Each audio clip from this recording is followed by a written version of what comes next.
On l'accueille sur le plateau de Télé Nantes, Mélodie Marotto. Bonjour. Bonjour. Vous êtes mère instructrice et porte-parole du collectif INES pour Instruction et Nouvelle Éducation Sociale. Vous le savez, ils sont près de 275 000 à avoir repris le chemin de l'école, du collège ou encore du lycée dans notre département. Pour d'autres, le trajet a été un peu plus court.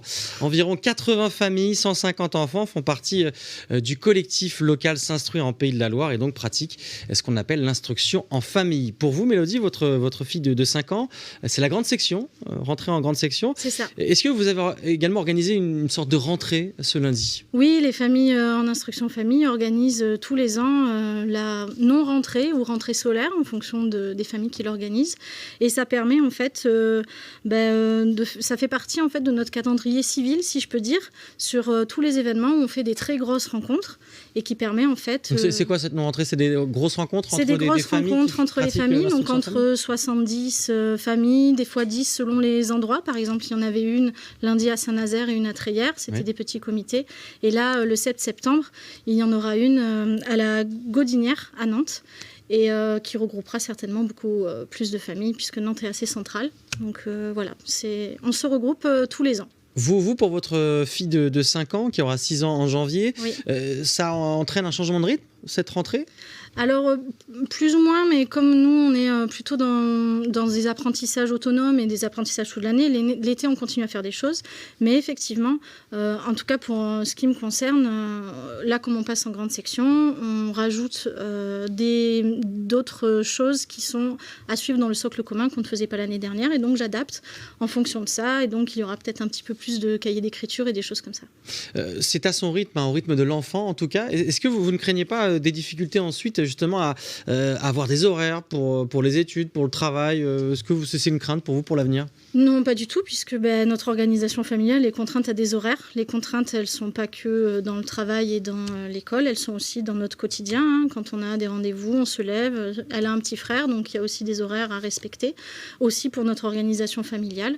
Donc ça crée aussi une stabilité pour notre fille et ça lui permettra plus tard de s'intégrer assez facilement dans la société, dans ce qu'elle voudra faire. Justement, une question pour le travail en équipe, pour les interactions avec d'autres, il n'y a pas de manque non plus sur ce point-là? Aucun manque. Justement, lors de ces grosses rencontres, en fait, ça permet de créer du lien avec d'autres copains-copines, ce qui permet après, de manière hebdomadaire, les familles peuvent se rencontrer et chaque enfant travaille en groupe, on fait des sorties, on peut faire aussi on fabrique des cabanes en commun, donc tout ce qui est commun se fait. On apprend la coopération plutôt. D'ailleurs, beaucoup de familles instructrices privilégient la coopération, aussi bien avec les adultes qu'entre les enfants. Et donc, c'est ça qu'on met en avant. En général, c'est la coopération. Votre fille est peut-être en contact aussi avec des enfants qui vont à l'école, justement, qui se déplacent. Oui. Si un jour elle vous demande, j'aimerais bien aussi, moi, aller à l'école, découvrir ce que c'est, tout simplement, vous lui répondrez quoi? Alors, c'est son choix. Donc, moi, avec mon conjoint, on essaie d'écouter la parole de notre enfant. Donc, c'est ça qui est important. On est un petit peu embêtés cette année avec le changement de régime, puisque avant on pouvait essayer l'école, si vous voulez. Et ça permettait, avec le régime déclaratif, de pouvoir en sortir si vraiment l'enfant n'était pas en accord avec ce qui s'y passait ou avait vraiment envie de ressortir et donc faire valoir sa parole. Aujourd'hui, avec le nouveau régime d'autorisation, ce sera plus possible. Il faut déposer un dossier devant la direction départementale de l'éducation nationale, je précise.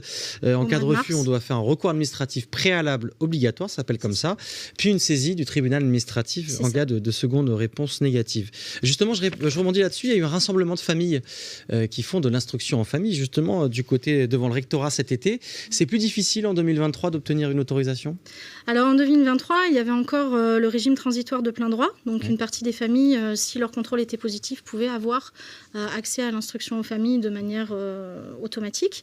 Et ce qu'on a noté et qui nous inquiète, c'est que parmi les gens qui étaient en droit commun, donc avec la nouvelle législation, il y a un quart des demandes de plein droit qui ont été refusées. Ouais. C'est beaucoup plus qu'avant, c'est ça ? Ah, c'est beaucoup plus qu'avant, puisqu'en fait, avant, il y avait 98% de contrôle positif, on va dire. Et ce qui veut dire que les familles qui pouvaient poser une problématique vis-à-vis des droits de l'enfant étaient complètement minoritaires.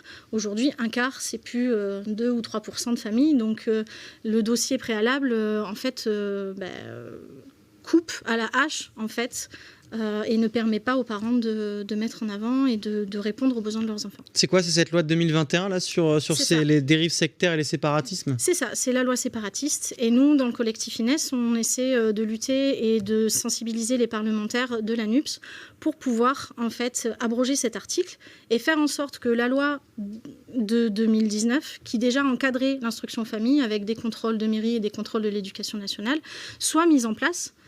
Il faut savoir qu'il n'y avait que 70% des contrôles qui étaient faits avant le changement de loi. Et là, avec le changement de loi, les contrôles ont été mis en place à plus de 90%. Ce qui fait que les moyens sont là. Il suffisait juste de les mettre en place et de rester au régime déclaratif et laisser faire les inspecteurs, ce qui faisait très bien leur travail, de détecter les problématiques sur les enfants qui étaient déclarés. Justement, je précise que vous êtes contrôlé d'ailleurs tous les ans. Toutes les informations, et notamment ce que vous nous disiez à propos de l'engagement du collectif INES, c'est à retrouver sur votre site internet avec l'adresse qui s'affiche en bas de votre écran. Merci Mélodie Maroton. On vous souhaite une bonne rentrée à vous. Merci. Également, interview à retrouver sur telenantes.fr.